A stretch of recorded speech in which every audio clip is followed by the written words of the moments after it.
Okay, then we have what we call auxiliary verbs. If you remember when we talked about the finite verb, the main verb. Auxiliary verbs basically now assist. These are verbs as well, but they are not acting as the actual verbs in the expression. They are used to express tense, for instance, right? They can be used like if we're using one of the tenses there, you see that we use have or has, right? Yes, I have eaten. That's the perfect tense. We see that you use the word have. Have can be used as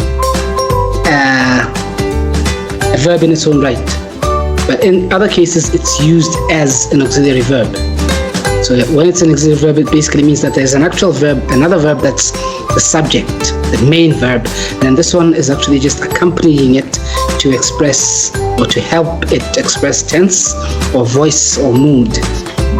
So these are items that we'll be looking at in the near future. I'm not sure if it's the next lesson or the one after that. But tense, yes, like you're seeing here, if we're using the perfect tense, we would use the auxiliary verb have. I have eaten. So now in the examples here, it says, well, before the examples rather, in the statement before the examples here, we're looking at the most common auxiliary verbs are be, do, and have. These are the verbs specified in the infinitive form. Of course, be has lots of forms of the verb to be. Is an example of an instance of be. Was, am, I am, talking, you are talking. Those are instances of be, right?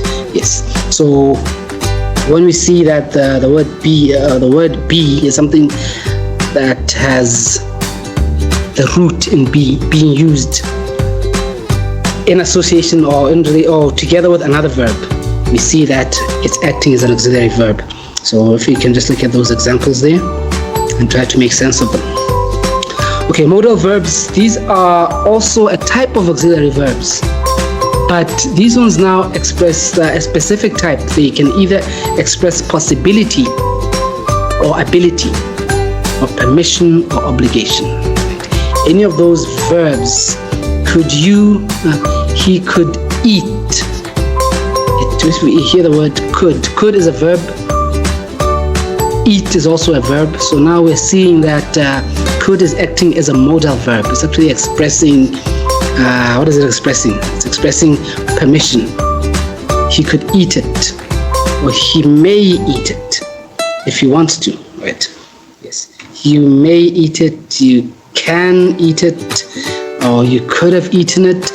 Can actually now, or could rather, is more of an expression of ability rather than, depending on the context. Could I enter? Can I enter? You see that it can actually express ability or permission.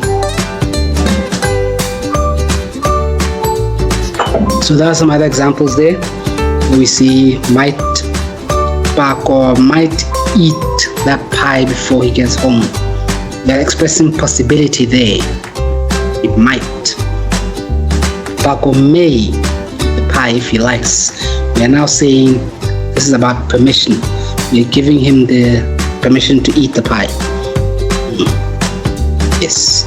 Paco should give you some of that pie. Should. Now this is an obligation, expressing that that thing has to be done.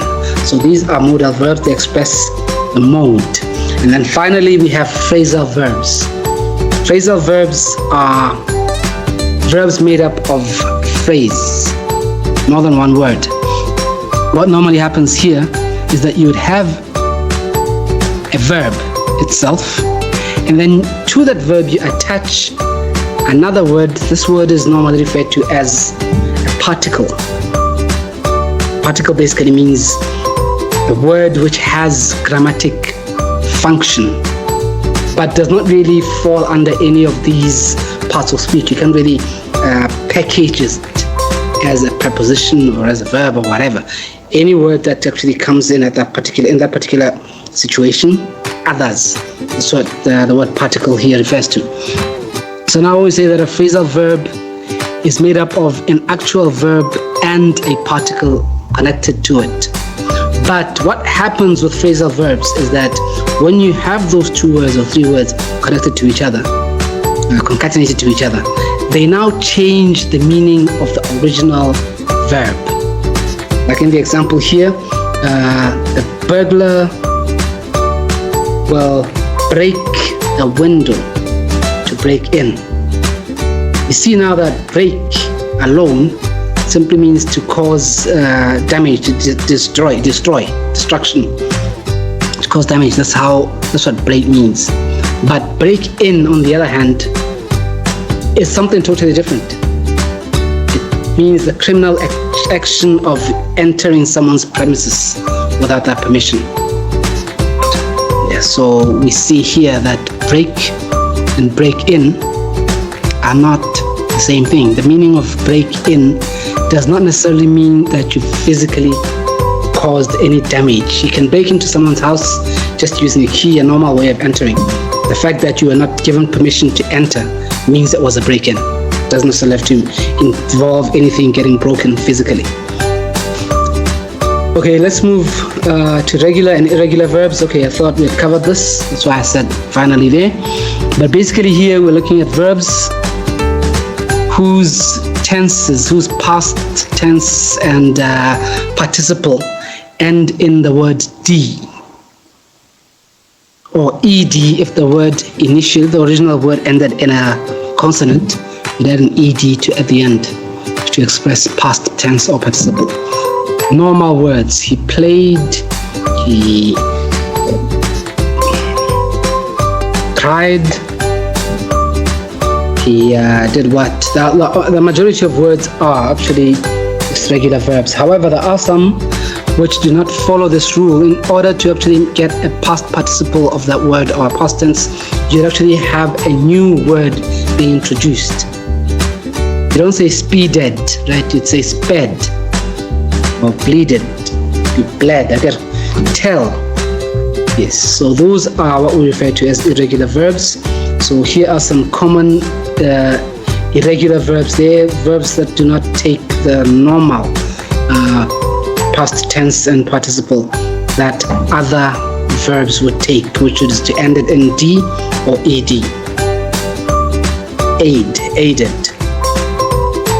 Yes, but made becomes, or make become made, as opposed to bake, which is baked, bake, ed.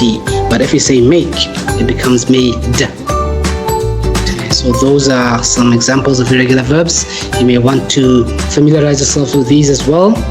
Just get a good grasp of them so that when you're using them in the future, you don't end up causing unnecessary grammatic mistakes or errors that could cost you. Like this video and subscribe to this channel for more such content.